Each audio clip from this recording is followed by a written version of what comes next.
The tooling up phase of divorce. The first step in a well-handled divorce case usually isn't filing the case. It's gathering your needed documents. That sounds backward to many people. When someone decides the marriage is over, they want the legal process to start immediately.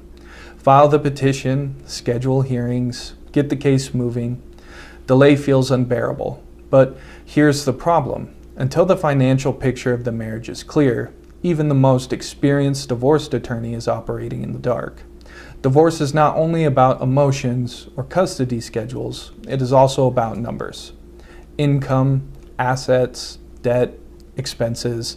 Without those numbers, it is almost impossible to give reliable advice about alimony, child support, property division, or responsibility for debts. And that's where many cases start to go off the rails. Clients often postpone gathering financial records because it feels tedious. Bank statements, tax returns, retirement accounts, credit cards, loan applications. It doesn't feel like progress, but is one of the most productive things you can do. Here's why. First, organized records reduce attorney fees. When documents are missing, lawyers and staff spend hours chasing them. Emails, phone calls, follow-ups, waiting.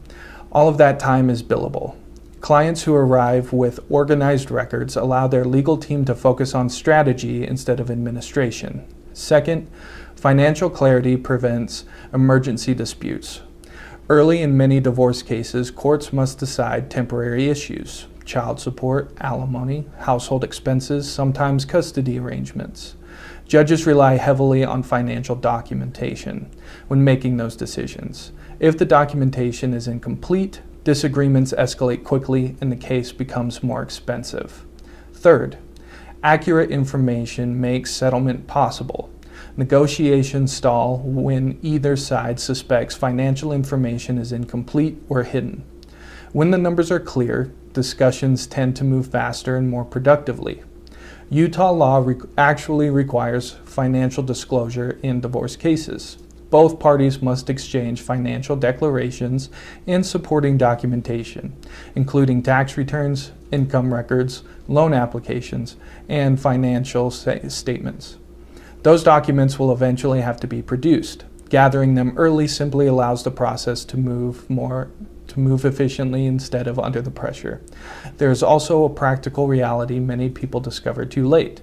Once conflict begins, financial access often changes. Shared passwords disappear, online access gets restricted.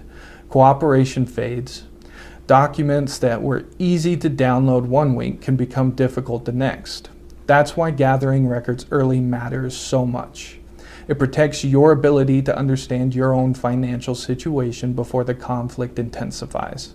Gathering financial documents rarely feels like progress. It happens behind the scenes, but it is often the highest return on effort in a divorce case. The time spent organizing records early reduces legal fees, speeds preparation, and allows your attorney to focus on building your case instead of searching for missing information. In divorce, preparation is not delay. Preparation is the first step towards progress and success.